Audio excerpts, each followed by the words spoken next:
السلام عليكم ورحمة الله. الحمد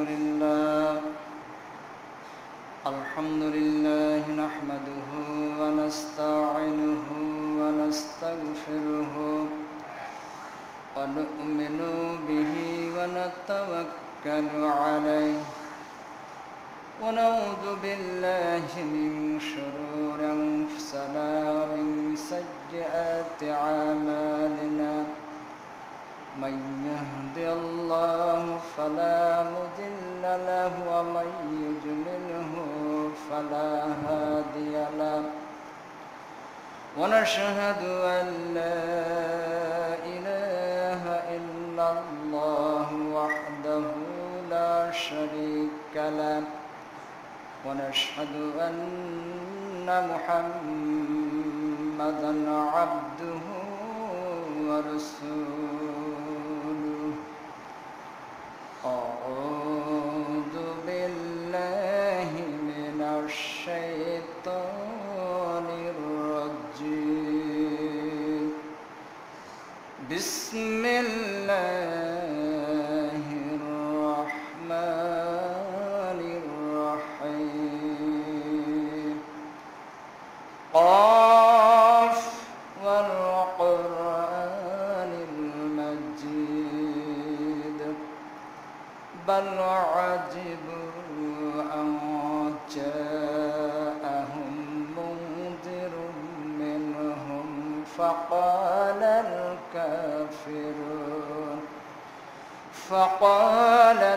الكافرون هذا شيء عجيب.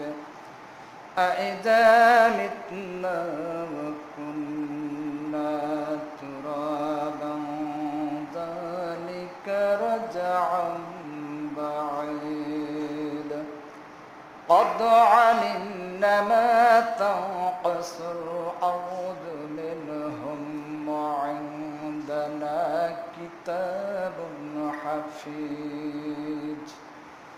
بل كذبوا بالحق لما جاءهم فهم في أمر مريج. أفلم ينظروا إلى السماء فوقهم كيف بنيناها وسجلناها وما لها من فروج. والأرض مددناها وألقينا فيها رواسي وأنبتنا فيها من كل زوج بهيج.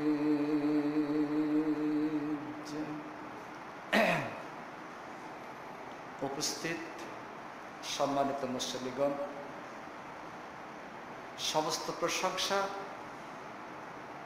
একমাত্র সেই মহান রব্বুল আলামিনের জন্য,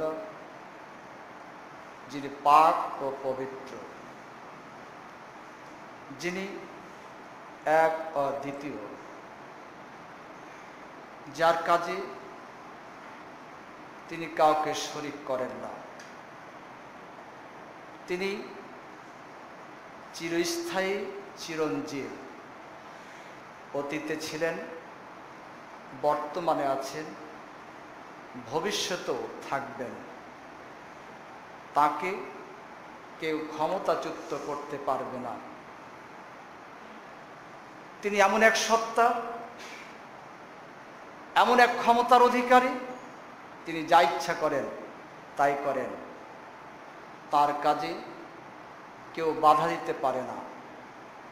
সেই মহান রব্বুল আলামিনের লাখ কোটি শুকরিয়া। আমরা সবাই বলি আলহামদুলিল্লাহ। দরুদ ও শান্তির ধারা অবতীর্ণ হোক আমাদের একমাত্র পথ প্রদর্শক, একমাত্র অনুসরণীয় অনুকরণীয় ব্যক্তিত্ব, রাহমাতুল লিল আলামিন, খাতামান নাবিয়িন, বিশ্বনেতা মুহাম্মদুর রাসূলুল্লাহ সাল্লাল্লাহু আলাইহি সাল্লামের প্রতি আমরা মহব্বতের সাথে আবার বলি সাল্লাল্লাহু আলাইহি ওয়াসাল্লাম।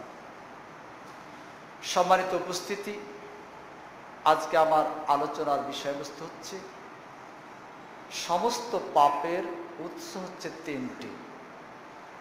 আমা তৌফিকি ইল্লা বিল্লাহ। এক নম্বর হচ্ছে অহংকার, দুই নম্বর হচ্ছে লোভ, তিন নম্বর হচ্ছে হিংসা। তাহলে এক নম্বর পাপের উৎস হচ্ছে অহংকার। আত্মার ব্যাধি সবের মধ্যে অহংকার হচ্ছে একটি মারাত্মক ব্যাধি। অহংকার হচ্ছে নিজেকে অন্যের তুলনায় শ্রেষ্ঠ বা বড় মনে করা এবং অন্যকে নিজের তুলনায় তুচ্ছ বা নিকৃষ্ট ভাবা। সবচাইতে বড় অহংকার হচ্ছে আল্লাহর নির্দেশকে, আল্লাহর আইনকে, আল্লাহর বিধানকে অমান্য করা। পৃথিবীর ইতিহাসে সর্বপ্রথম অহংকার প্রকাশ করেছিল ইবলিস শয়তান। ইবলিস শয়তান হচ্ছে জিন জাতির আদি পিতা। আল্লাহ পাক তার ইবাদতের জন্য সর্বপ্রথম ফেরেশতা সৃষ্টি করলেন, এরপরে জিন জাতিকে সৃষ্টি করলেন। ইবলিস শয়তান আল্লাহর ইবাদতের ক্ষেত্রে এতটাই অগ্রগামী ছিল যে এক সময় ফেরেশতাদের সাথে বসবাস করার সুযোগ লাভ করেছিল। এরপর আল্লাহ তার ইবাদতের জন্য মানুষ সৃষ্টির উদ্দেশ্যে আদম আলাইহিস সালামকে সৃষ্টি করলেন। আদম আলাইহিস সালামকে সৃষ্টির পর ইবলিস শয়তান সহ সমস্ত ফেরেশতাকে নির্দেশ দিলেন, তোমরা সবাই আদমকে সিজদা করো। আল্লাহ নির্দেশের সাথে সাথে কেউ কেন ছাড়ায় সমস্ত ফেরেশতা সিজদায় পড়ে গেলেন ইল্লাল ইবলিস। কিন্তু ইবলিস সিজদা থেকে বিরত থাকলো। আল্লাহ পাক ইবলিসকে জিজ্ঞেস করলেন, কোন জিনিসে তোমাকে আদমকে সিজদা করা থেকে বিরত রাখলো? অহংকারের সাথে ইবলিস শয়তান জবাব দিল, সূরা আরাফ 12 নম্বর আয়াত, ক্বালা আনা খায়রুম মিনহু, আমি তার চেয়ে শ্রেষ্ঠ। যুক্তি পেশ করল, আপনি আমাকে আগুন দ্বারা সৃষ্টি করেছেন আর আদমকে মাটি দ্বারা সৃষ্টি করেছেন। আগুন হচ্ছে ঊর্ধ্বগামী আর মাটি হচ্ছে নিম্নগামী। আমি ঊর্ধ্বগামী হয়ে নিম্নগামীকে কেন সিজদা করব? ইবলিস শয়তান অমূল্য সম্পদ জ্ঞানের অপচয় করে চির অভিশপ্ত হলো, চিরদিনের জন্য জাহান্নামী হয়ে গেল। আমরা মানুষ, আমাদের অহংকারের কিছু নেই। অহংকারের অধিকার একমাত্র আল্লাহ মহান রব্বুল আলামিনের জন্য। আল্লাহ ছাড়া পৃথিবীর কারো অহংকার কোনো কাজে আসবে না, সফলতা বয়ে আনবে না। এই জন্য আমরা মানুষ, আমাদের অহংকারের কিছুই নেই। কিসের অহংকার? ক্ষমতার, শরীরে খুব শক্তি, ধন সম্পদের। কিন্তু ক্ষমতা তো স্থায়ী নয়। ইতিহাস খুলে দেখুন, শত শত বছর রাজত্ব করার কারণে অনেক রাষ্ট্রপ্রধানেরা, ক্ষমতার অধিকারীরা প্রজাদের উপরে জুলুম নির্যাতন চালিয়েছে।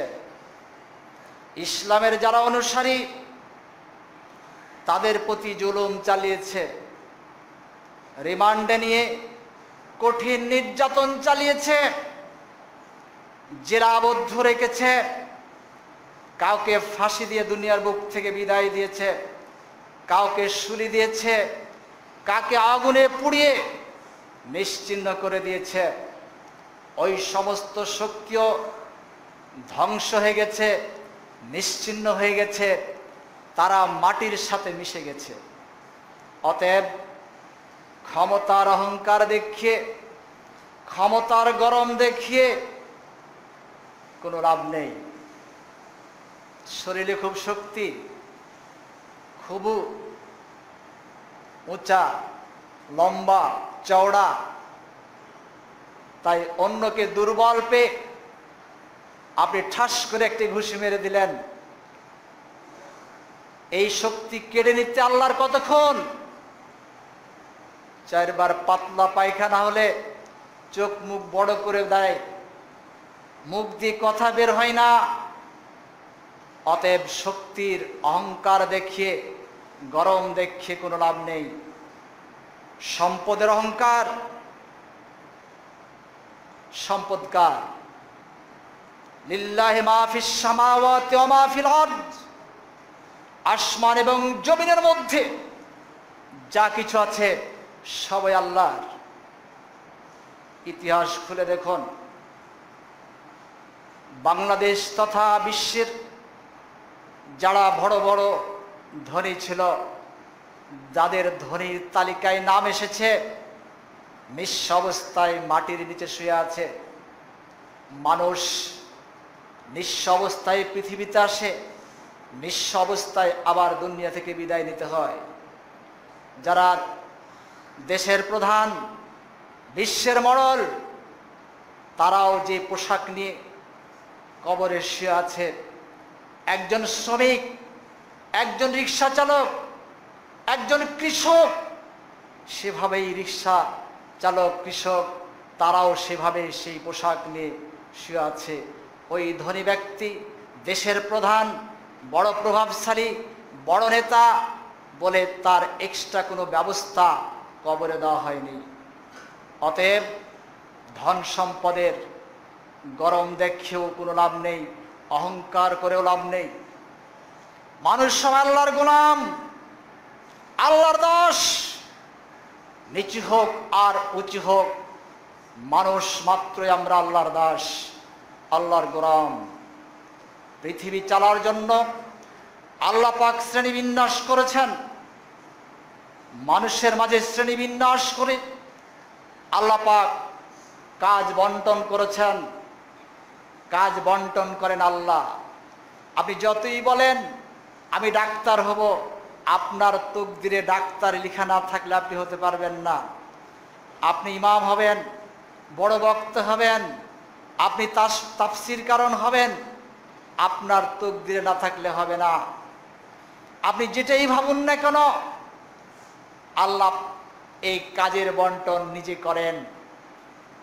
কারণ পৃথিবী চালাতে হবে, আলেমেরও দরকার আছে, ডাক্তারেরও দরকার আছে, ইঞ্জিনিয়ারের দরকার আছে, মাস্টারের দরকার আছে, কৃষকের দরকার আছে, রাজমিস্ত্রির দরকার আছে, ড্রাইভারের দরকার আছে, শ্রমিকের দরকার আছে।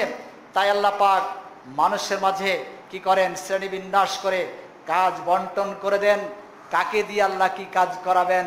অতএব আপনি আমি যতই চিন্তা করি না কেন, আমি অমুক হব, ধমুক হব, আল্লাহ পাক যেটা ফায়সালা করেছেন আপনাকে সেখানে যেতেই হবে।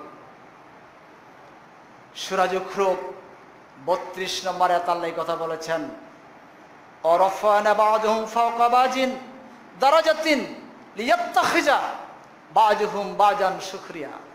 আল্লাহ পাক বলছেন, আমি একজনকে অপরজনের উপরে প্রাধান্য দিয়েছি যাতে করে তোমরা একজন অপরজনের কাছ থেকে কাজ হাসিল করে নিতে পারো।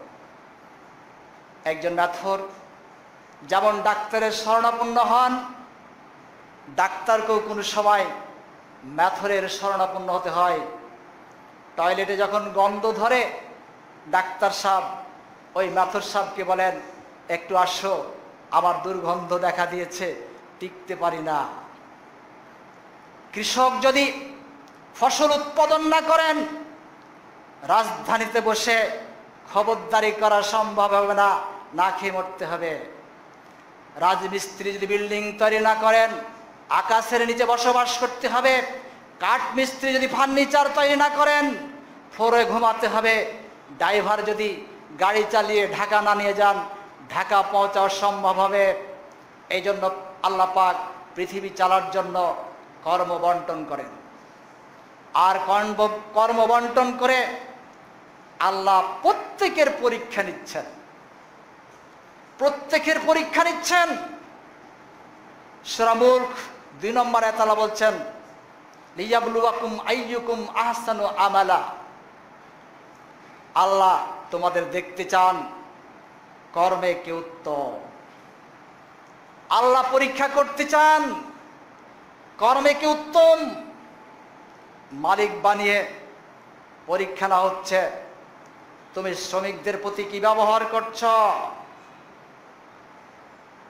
শ্রমিক বানিয়ে শ্রমিকের পরীক্ষা হচ্ছে, তোমাকে শ্রমিক বানালাম, সকাল 8টা থেকে 5টা পর্যন্ত তোমার ডিউটি নির্ধারণ করা হয়েছে। এই ডিউটিটা ঠিক মতো আদায় করে টাকা নিচ্ছ, মজুরি নিচ্ছ, না ফাঁকি দিয়ে কখন 5টা বাজবে আর কখন 500 টাকা পকেটে ভরে যাব, পরীক্ষা হচ্ছে। আপনি যদি মালিককে ফাঁকি দেন, আপনার এই পয়সা হালাল হবে না, কৈফিয়ত দিতে হবে। এইভাবে করে ইমাম সাহেবের পরীক্ষা হচ্ছে, আলেম সাহেবের পরীক্ষা হচ্ছে। তোমাকে ওয়ারাসাতুল আম্বিয়া বানালাম, শুনতে খুব মজা লাগে। আল উলামা ওয়ারাসাতুল আম্বিয়া, নবীদের ওয়ারিস। আলেমকে শুনতে খুব মজাই লাগে, আমার স্থান নবীদের পরে। কিন্তু এই ডিগ্রি নিয়ে যদি আপনার কাজটা উল্টাপাল্টা হয়ে যায়, খবর আছে। ইমাম সাহেবের পরীক্ষা হচ্ছে, তোমাকে ইমাম বানালাম, তুমি মানুষকে কোন পথে চালিত করছ, সঠিক পথে না বেঠিক পথে, শরীয়তের কথাগুলি ঠিক মতো বলছ না গোপন রাখছ, কাউকে সন্তুষ্ট করে কথা বলছ, পরীক্ষা হচ্ছে। তুমি তাল উলামা ওয়ারাসাতুল আম্বিয়া, তুমি একজন আলেম হিসাবে তোমার আমলটুকু কতটুকু ভালো হচ্ছে, আল্লাহ পরীক্ষা নিচ্ছেন। নবীদের ওয়ারিস মানে নবীদের দায়িত্ব আলেমদের প্রতি অর্পিত হয়েছে। নবী রাসূল যেমন তারা নিজে আগে জীবনে আমল করতেন, এরপর পরিবারকে, সমাজকে, রাষ্ট্রকে তারা শরীয়ত মোতাবেক আমল করার জন্য স্পষ্ট ভাষায়, সুস্পষ্ট ভাষায় তারা পথ নির্দেশনা দিতেন। আলেম ওলামা যদি দেখা যায় আমলের ত্রুটি, আমল হচ্ছে না, আপনাকে আগেই জাহান্নামে দেওয়া হবে। আপনি যদি শরীয়তের কোনো বিধান গোপন রাখেন, যদি আপনি বাপদাদার ধর্মকে, বাপদাদার প্রথাকেই প্রাধান্য দেন, যদি দেখা যায় আল্লাহ আল্লাহ রসুলের কথাকে আপনি গোপন রাখছেন, আপনাকে আগেই জাহান্নামে দেওয়া হবে। আপনার আগেই আপনার ওই মূর্খ একজন বোকা যাকে মনে করেন সেই জান্নাতে চলে যাবে। এই জন্য আলেমের পরীক্ষা হচ্ছে, একজন ওয়ার্ড মেম্বারের পরীক্ষা হচ্ছে, একজন পৌরসভা ইউনিয়ন চেয়ারম্যানের পরীক্ষা হচ্ছে, একজন এমপির পরীক্ষা হচ্ছে। সংসদে যারা এমপি আছে আমরা, তারা খুব মজাই লাগে। বিজয় হলে উল্লাসের শেষ থাকে না। খুশি কিভাবে প্রকাশ করবে, ভাষায় প্রকাশ করতে পারা যায় না, কাজে প্রকাশ করতে পারা যায় না।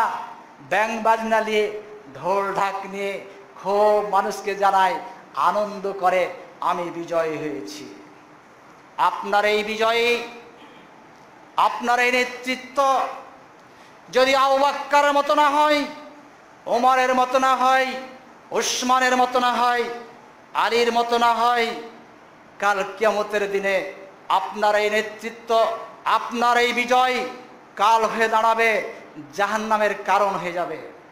সম্মানিত উপস্থিতি, কাল কিয়ামতের মাঠে আপনাকে জবাবদিহি করতে হবে, আপনাকে কৈফিয়ত দিতে হবে। তোমাকে নেতা বানিয়েছিলাম, সবাইকে তো বানায়নি। তকদিরে যার নেতা নাই, যতই আপনি ভোটে দাঁড়ান, জিন্দেগি ধরে দাঁড়ান, আপনি চেয়ারম্যান হতে পারবেন না, মন্ত্রী হতে পারবেন না, এমপি হতে পারবেন না, আপনি মেম্বার হতে পারবেন না। তকদিরে থাকা চাই। আল্লাহ প্রত্যেককে এইভাবে করে পরীক্ষা করছেন। একজন বাড়ির কর্তা থেকে শুরু করে দেশের প্রধান পর্যন্ত সবারই পরীক্ষা চলছে। এই পরীক্ষার ফলাফল কাল কিয়ামতের মাঠে আল্লাহ প্রকাশ করে দিবেন। আল্লাহ প্রত্যেককে জন্মের পর থেকে মৃত্যুর আগ পর্যন্ত যে পিরিয়ড আমরা সময় পেলাম, বয়স পেয়েছি, আমরা কোথায় কি করেছি, কতটুকু ভালো করেছি, কতটুকু খারাপ করেছি, সব কিছু আমল নামায় লিপিবদ্ধ থাকবে। আল্লাহ আমল নামা মার্কশিট হাতে ধরিয়ে বলবেন, ইকরা কিতাবাকা কাফা বে নাফসিকাল ইয়াউমা আলাইকা হাসিবা। বানী ইসরাইল 14 নম্বর আয়াত খুলে দেখবেন। কাল কিয়ামতের মাঠে প্রত্যেকের হাতে মার্কশিট দিয়ে দেওয়া হবে, দিয়ে বলা হবে, আল্লাহ বলবেন, ইকরা পড়ো, কিতাবাকা কাফা বে নাফসিকাল ইয়াউমা আলাইকা হাসিবা। তোমার আপন কর্মের রেকর্ড পড়ো, আজ তোমার হিসাব নিকাশের জন্য তুমি নিজেই যথেষ্ট।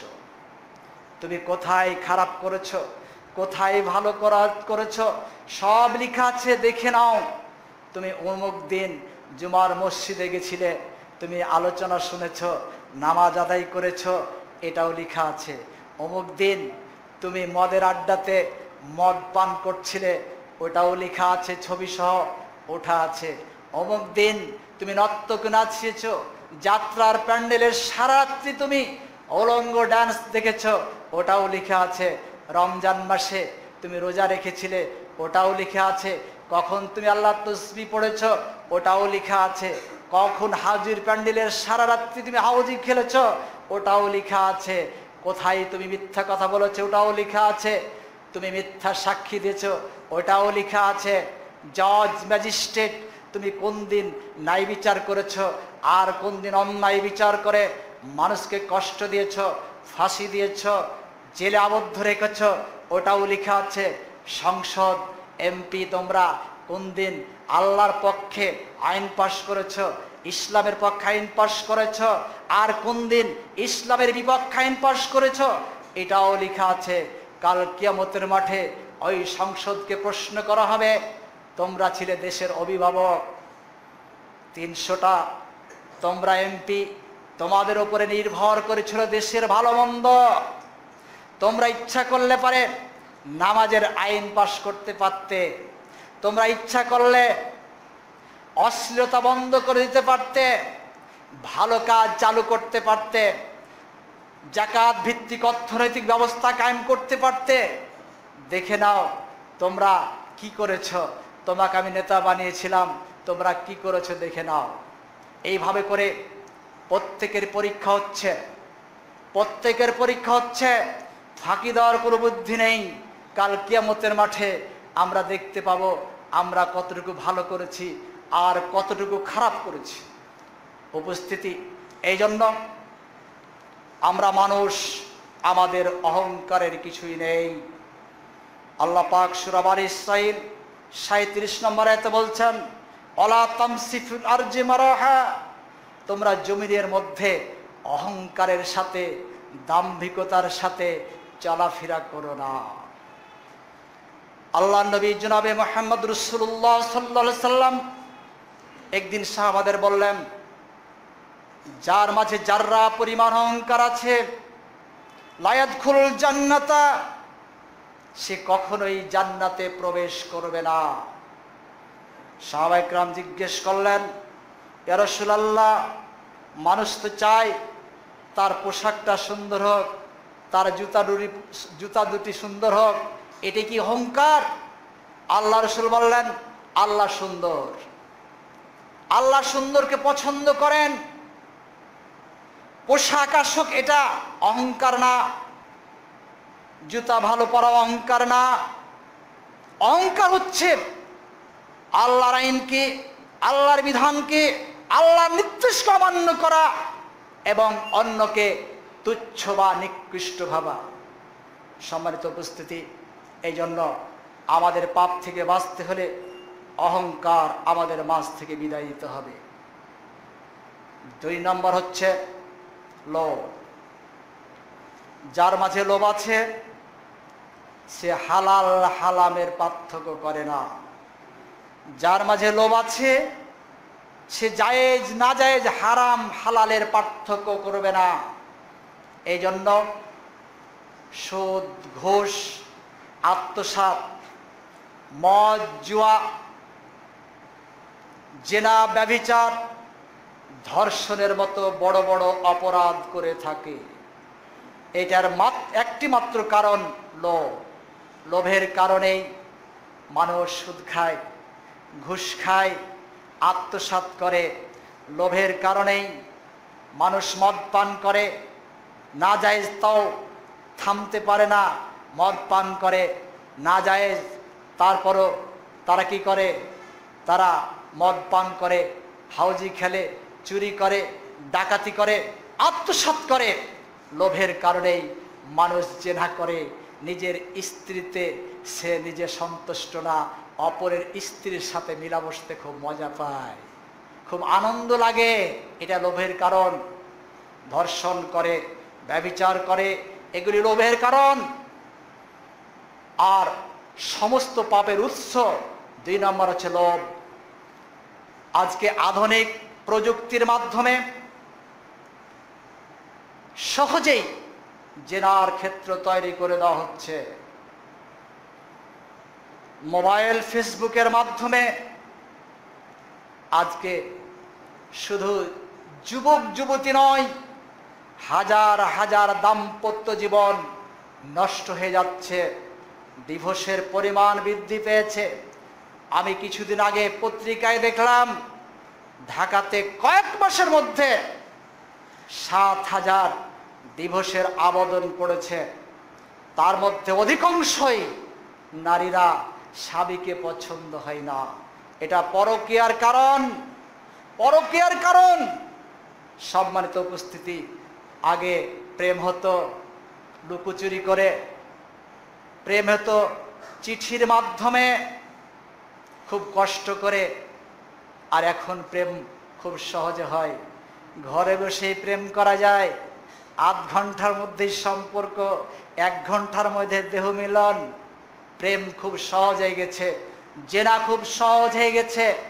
আজকে ঘরে ঘরে জেনা, আজকে বাড়িতে বাড়িতে জেনা, আজকে পাড়ায় পাড়ায় জেনা, আজকে গ্রামে গুঞ্জে জেনা, শহর বাজারে জেনা, আবাসিক হোটেলগুলিতে 24 ঘন্টা চলছে জেনা। আর সরকার তো লাইসেন্স দিয়ে পতিতালয় খুলেই রেখেছেন, জেনাকে জায়েজ করেছেন।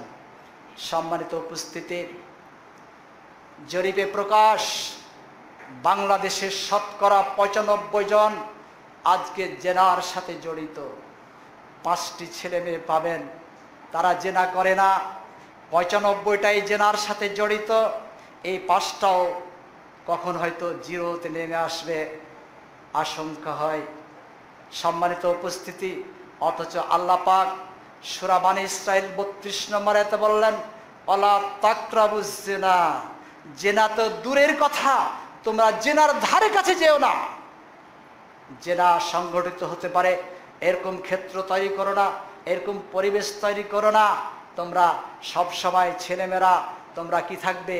তোমরা দূরত্ব বজায় রাখবে। গায়ের মোহরম ছেলে মেয়ে কখনোই একত্রিত হবে না, কারণ যদি গায়ের মোহরম কোনো ছেলে মেয়ে একত্রিত হয় তাহলে পরে শয়তান, তৃতীয় দল শয়তানকে উস্কানি দেয় খালি জেনাতে লিপ্ত করার জন্য। সম্মানিত উপস্থিতি, এই জন্য আজকে আমাদের জেনা বৃদ্ধি পেয়েছে। আমরা আজকে সচেতন না। আমাদের ছেলেমেয়েরা কোন বন্ধুর সাথে, কোন বান্ধবীর সাথে সময় কাটাচ্ছে। অনেক পিতামাতা বান্ধবী আসছে, বন্ধু আসছে, বাড়িতে সুযোগ করে দিয়েছে, গল্প করো, তোমরা গুজব করো, তোমরা যা ইচ্ছা তাই করো, জেনা হবে না তো কি হবে, সব জায়গায় জেনা, সব জায়গাতেই জেনা চলছে। আল্লাহ পাক সূরা বাকারার 219 নম্বর আয়াতে বললেন, ইয়াসআলুনাকা আনিল খামরি ওয়াল মাইসিরি কুল ফিহিমা ইসমুন কাবীরুন। হে রাসূল, তোমাকে জিজ্ঞেস করে মানুষেরা মদ খাওয়া সম্পর্কে, জুয়া খেলা সম্পর্কে, কুল ফিহিমা ইসমুন কাবীরুন, আপনি বলে দিন দুটোই কাবিরা গুনাহ।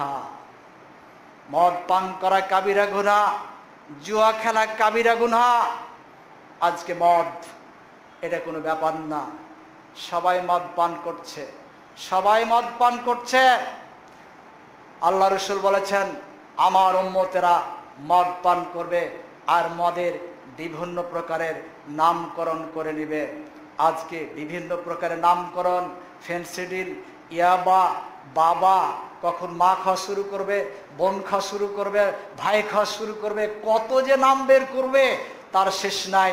আজকে বিভিন্ন নামকরণ দিয়ে বিভিন্ন প্রকারের মদ তৈরি করা হচ্ছে, অনেকেই বুঝতে পারে না যে সব মদ পান করছে। সিগারেট, জর্দাগুল, এটা তো বাড়িতে বাড়িতে সর্ব জায়গাতে সর্বক্ষণেই চলছে। অনেক মৌলভী সাহেব জর্দা খান, আর উনি জর্দা খান বলে ফতোয়া দেন জর্দা খাওয়া মাকরুহ। সাবধান, আপনার নাম কিন্তু আল উলামা ওয়ারাসাতুল আম্বিয়া, আপনি নবীদের ওয়ারিস। কোথায় পেয়েছেন মাকরুহ? কোথায় পেয়েছেন মাকরুহ? যেই জিনিসে নেশা সৃষ্টি করে সেটাই মদ। ক্বালা রাসূলুল্লাহ সাল্লাল্লাহু আলাইহি সাল্লাম কুল্লু মুসকিরিন খামরুন ওয়া কুল্লু মুসকিরিন হারামুন। মুসলিম শরীফ 5048 নম্বর হাদিস, মিশকাত শরীফ 3638 নম্বর হাদিস খুলে দেখুন। আপনি একটি হাদিস দেখান জর্দা খাওয়া মাকরুহ, কোথায় পেয়েছেন আপনি? দলিল বের করেন। আর দলিল যদি বের না করেন, আপনি গোপনে খাচ্ছেন খান, কিন্তু এটা ফতোয়া দিবেন না। কোন সময় জর্দা হোক, গুল হোক, সিগারেট হোক, এগুলিও মদ, এগুলিও খামর। কারণ আল্লাহ রাসূল বললেন প্রত্যেক নেশা সৃষ্টিকারী হচ্ছে খামর মানে মদ, আর প্রত্যেক নেশা সৃষ্টিকারী দ্রব্য হচ্ছে হারাম। রোজার সময় ইফতার খোলার পরে যারা সিগারেট খান, কোনো রকম খালি নামাজটা মাগরিবে শেষ করেই বাইরে গিয়ে দিল টান। আর যারা জর্দা খান, জর্দা দিয়ে মুখে ভরল পান। আর গুল যারা খান, তারা তো গুল দিয়ে লাগলো। এইভাবে করে যেটাই আপনার নেশা সৃষ্টি করে, যেটা না খেলে মন ছটপট করে, মন টাঙা থাকে, ওটাই মদ, ওটাই নেশা। অতএব সিগারেট, জর্দা, গুল সহ যত প্রকারের নেশা দ্রব্য আছে এগুলি সবই খামর, এগুলি সব মদ। সম্মানিত উপস্থিতি, জুয়া, মাইশের আল্লাহ বললেন ইয়াসআলুনাকা আনিল খামরি ওয়াল মাইসিরি কুল ফিহিমা ইসমুন কাবীরুন। আপনি বলে দেন, আপনাকে লোকেরা জিজ্ঞেস করছে মদ খাওয়া সম্পর্কে, জুয়া খাওয়া সম্পর্কে, কুল ফিহিমা ইসমুন কাবীরুন, আপনি বলে দিন দুটোই কাবিরা গুনাহ। মাইশের মানে জুয়া। জুয়া বিভিন্ন প্রকারের চলে। তাসের মাধ্যমে জুয়া চলছে, ক্যারামের মাধ্যমে চলছে, লুডুর মাধ্যমে চলছে, হাউজির মাধ্যমে চলছে, লটারির মাধ্যমে চলছে, আজকে ক্রিকেট, ফুটবলের মাধ্যমে চলছে। শুধু গ্রামগঞ্জ বলে নয়, সারা পৃথিবীব্যাপী রাষ্ট্রীয়ভাবে আজকে জুয়া খেলা হচ্ছে। জুয়া সেটাই যেখানে হার জিত আছে, যেখানে অর্থের ব্যাপার আছে। বিশ্বকাপ জানেন কি কত কোটি টাকা দাম? হার জিত আছে, এটাও জুয়া। রাষ্ট্রীয়ভাবে জুয়া খেলা হচ্ছে, রাষ্ট্রীয়ভাবে জুয়াকে অনুমোদন করা হয়েছে। আমি আল্লাহর একজন দায়ী হিসাবে কোরআনের কথা, রসুলের কথা আপনাদের বলে দিচ্ছি। কারণ আল্লাহ যে জ্ঞানটুকু দিয়েছেন এই জ্ঞানটুকু যদি গোপন রাখি, কাল কিয়ামতের মাঠে ধরবে, আপনারা আমার বিরুদ্ধে অবজেকশন দিবেন, হুজুর আমাদেরকে সতর্ক করেনি। আলেমেরা সাবধান, সত্য কথা বলেন। আলেমের বিরুদ্ধেই জনসাধারণ আল্লাহর দরবারে নালিশ জানাবে। আমাদের ইমাম সাহেব, আমাদের আলেম সাহেব, তারা আমাদেরকে কখনোই বলে নাই। আমরা বলে দিচ্ছি, আমাদের বলে দেওয়ার দায়িত্ব। এগুলি হচ্ছে জুয়া, রাষ্ট্রীয়ভাবে জুয়া খেলা হচ্ছে। বিশ্বকাপকে কেন্দ্র করে আজকে দেহ ব্যবসা আজকে চলছে। আজকে বিশ্বকাপকে সম্মুখে রেখে লক্ষ লক্ষ টাকা, কোটি কোটি টাকার বাজি ধরা হয়। জিতে নেয় যে যত, জিতে নেয় যে যেদিকে পারে, যার যত সমর্থক সে সেভাবেই জিতে নেয়। এইভাবে করে জুয়া চলছে। সম্মানিত উপস্থিতি, শুধু কি তাই, আজকে আমরা কি করছি? এই খেলাকে কেন্দ্র করে আমরা কয়েকটি গুনাহ করছি। আজকে আমরা এই জুয়াকে সমর্থন করছি। এই জুয়াকে কেন্দ্র করে, এই বিশ্বকাপকে কেন্দ্র করে দেহ ব্যবসা চলে, জুয়া চলে, মদ চলে। কাতারে 2022 সালে বিশ্বকাপ খেলা অনুষ্ঠিত হবে। 10-12 সাল থেকে স্টেডিয়াম তৈরি করা শুরু হয়েছে। প্রতিদিন 12 লক্ষ শ্রমিক সেখানে খাটছে। আর এত তাপমাত্রার কারণে প্রায় প্রতিদিন 10-12 জন করে শ্রমিক মারা যাচ্ছে। প্রতিবেদনে প্রকাশ 2022 সাল আসতে আসতে ওখানে প্রায় 4000 শ্রমিক মারা যাবে। এই খেলাকে কেন্দ্র করে ওখানে কোন জায়গাতে জেনা চলবে, দেহ ব্যবসা চলবে, ওখানে কোন জায়গায় খেলবে, কিভাবে তার আমোদ ফুর্তি করবে, এই সমস্ত বিল্ডিং তৈরি হচ্ছে। কাবিরা গুনাহকে সমর্থন করা হচ্ছে। আজকে আমরা কেউ আর্জেন্টিনার পক্ষে, কেউ ব্রাজিলের পক্ষে, কেউ ফ্রান্সের পক্ষে। পতাকা এক বাড়িতে, একজন ব্রাজিল, একজন আর্জেন্টিনা, আর একজন ফ্রান্স। পতাকা মাইলকে মাইল দূরে পতাকা, বাড়িতে পতাকাটা আছে আর্জেন্টিনার পক্ষ, আমি ব্রাজিলের পক্ষে। আপনি কি ভেবে দেখেছেন ব্রাজিলকে, আর্জেন্টিনাকে, ফ্রান্সকে এরা কারা? আপনি কাকে সমর্থন করছেন? আপনি একজন মুসলিম হিসাবে। এরা হচ্ছে ইহুদি, এরা হচ্ছে নাসারা, এরা হচ্ছে খ্রিস্টান, এরা হচ্ছে অমুসলিম। এরা আল্লাহর শত্রু, রসুলের শত্রু, কোরআনের শত্রু, মুসলমানের শত্রু।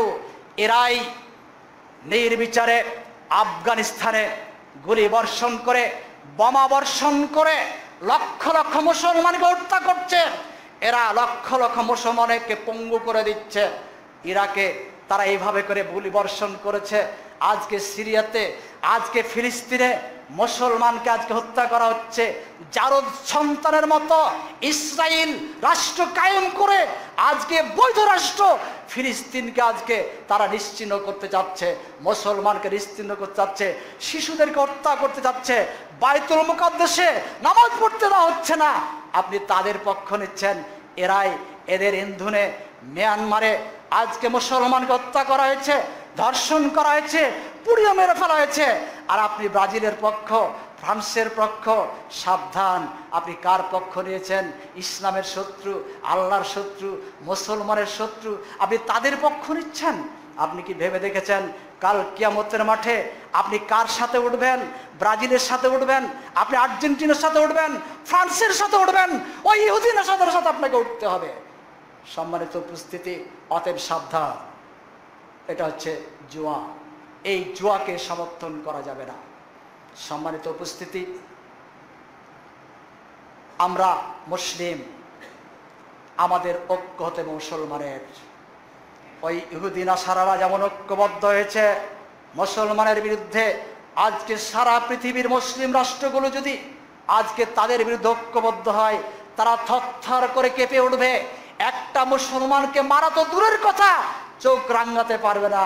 আজকে ভারতে গরু খাওয়া যাবে না, গরু খেলে হত্যা করা হয়।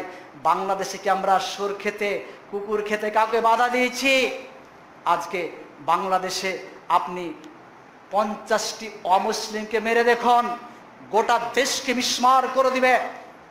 বোমা বর্ষণ করে, গুলি বর্ষণ করে ওপর ওপর তারা বলছে মিয়ানমারকে এটা অমানবিক, এটা সহ্য করা যায় না, ভিতর ভিতর বলছে চালাও চালাও।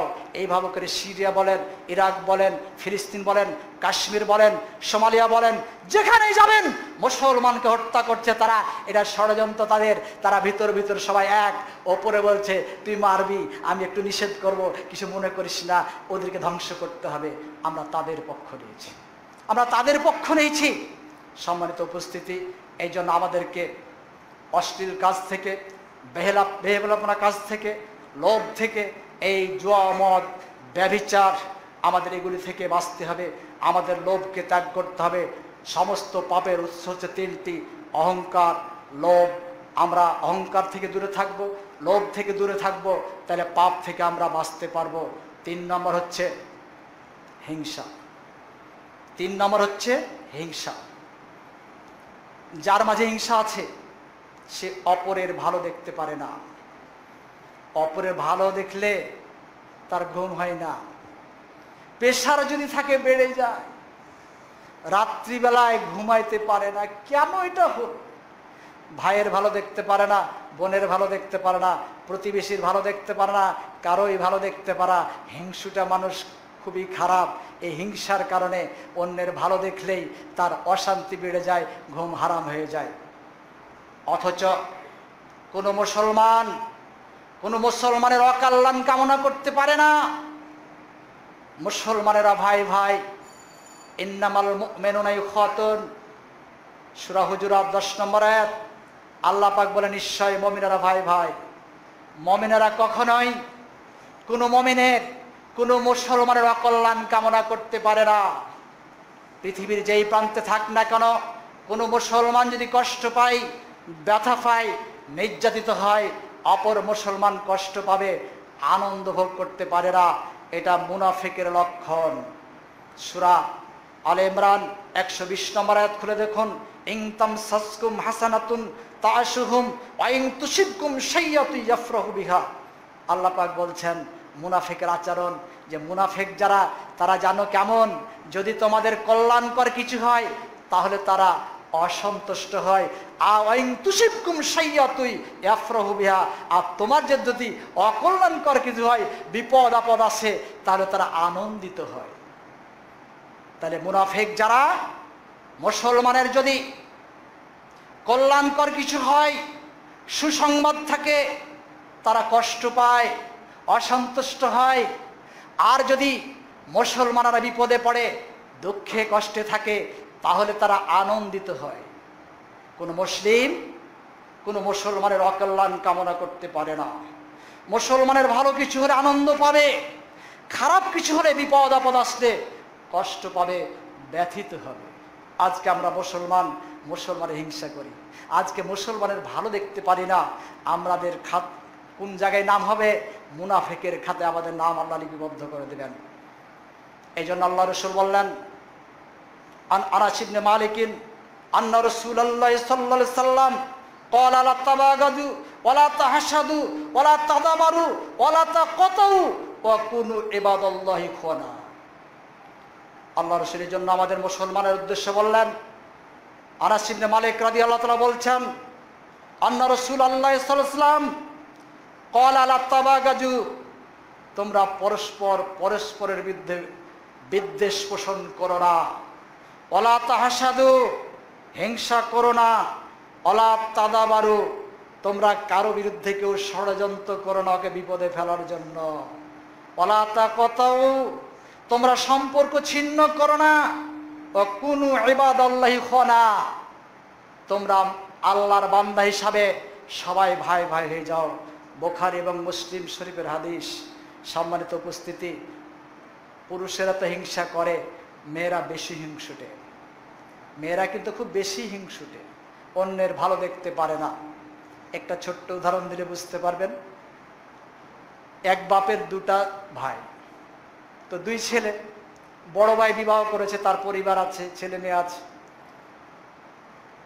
বাপ মারা গেছে, ছোট ভাইয়ের পরবর্তীতে বড় ভাই বিয়ে দিয়ে দিলেন। বউ আসার পরে কিছুটা লক্ষণ বুঝতে পারলেন যে এদের মধ্যে অমিল হচ্ছে।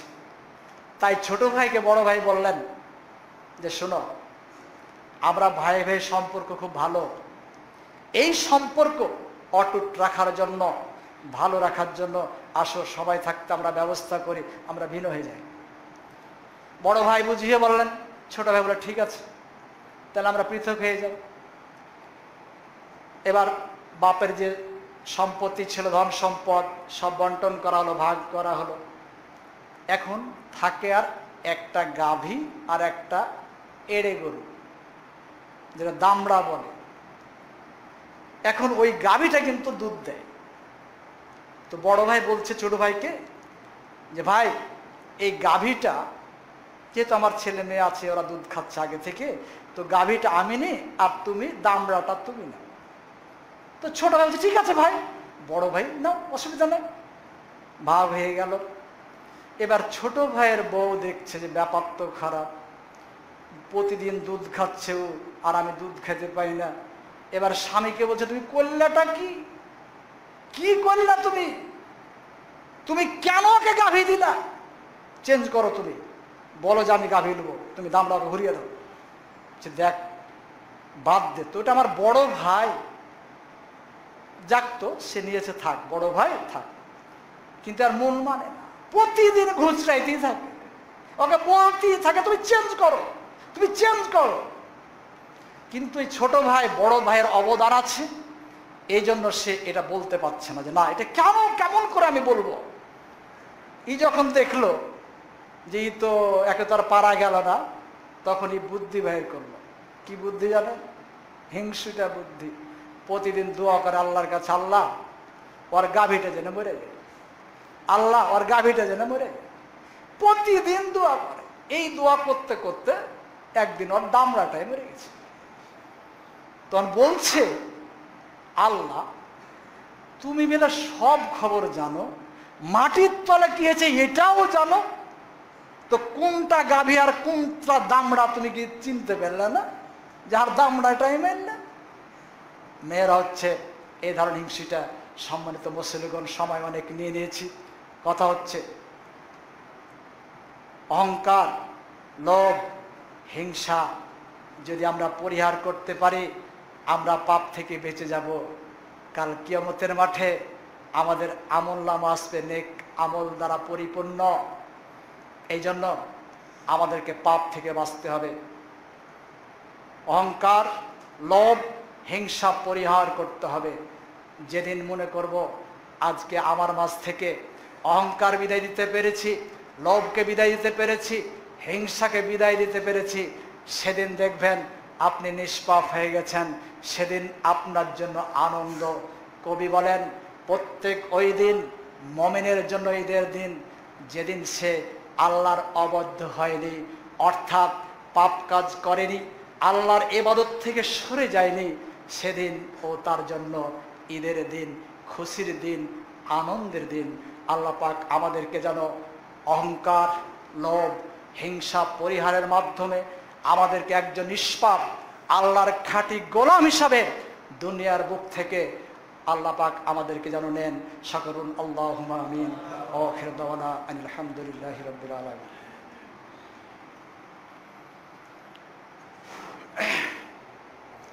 ইন্নাল্লাহা ওয়া মালাইকাতাহু ইউসাল্লুনা আলান নবী ইয়া আইয়ুহাল্লাযীনা আমানু সাল্লু আলাইহি ওয়া সাল্লিমু তাসলিমা।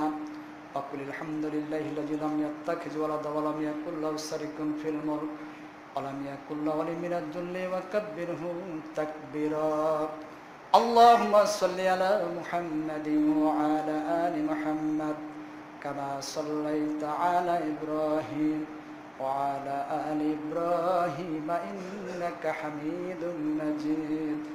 اللهم بارك على محمد وعلى آل محمد كما باركت على إبراهيم وعلى آل إبراهيم إنك حميد مجيد. ربنا ظلمنا أنفسنا وإن لم تغفر لنا وترحمنا لنكونن من الخاسرين.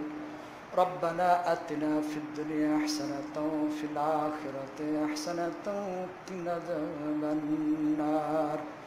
ربنا اغفر لي ولوالدي ولجميع المؤمنين والمؤمنات والمسلمين والمسلمات الأحياء منهم والأموات إنك مجيب الدعوات برحمتك يا أرحم الراحمين. اللهم حاسبنا حساب يسيرا، اللهم حاسبنا حساب يسيرا، اللهم حاسبنا حساب يسيرا. اللهم إنا نعوذ بك من ضيق الدنيا وضيق يوم القيامة. اللهم إنا نعوذ بك من ضيق الدنيا وضيق يوم القيامة. اللهم إنا نعوذ بك من عذاب القبر. اللهم إنا نعوذ بك من عذاب القبر. اللهم إنا نعوذ بك من عذاب جهنم. اللهم اهدنا الصراط المستقيم. اللهم اهدنا الصراط المستقيم. اللهم اهدنا الصراط المستقيم. سبحان ربك رب العزة عما يصفون وسلام على المرسلين الحمد لله رب العالمين. وما علينا إلا البلاغ.